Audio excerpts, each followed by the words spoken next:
on behalf of my fellow Tutsis, I want to address the court about the terrible and tragic events that took place in Rwanda in 1994.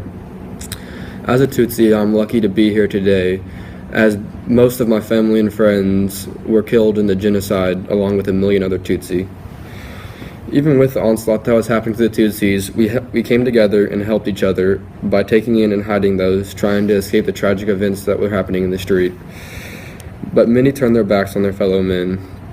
Some thought only of saving themselves, but with no regard for others, turning people away from their houses or hotels, leaving them in the streets to face Interahamwe.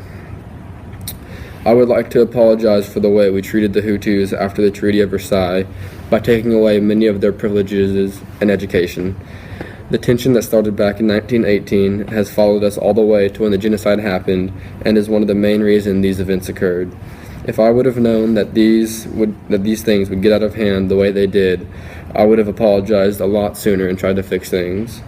I know that this is not the case, but here I am now, saying I'm sorry. I would like to personally thank Romeo Dallaire, the UN general, who risked his own life to save as many people as he possibly could by transporting them to refugee camps. Even after being deported out of the country, he knew what was happening was morally and ethically wrong, and he had to do something. So he came back to save lives, which is exactly what he did.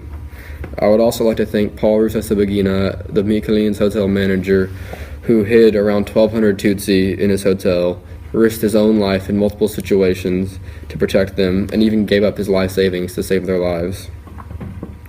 If it wasn't for both of them, I wouldn't be here today, and neither would any of the other Tutsis who took protection in their hands.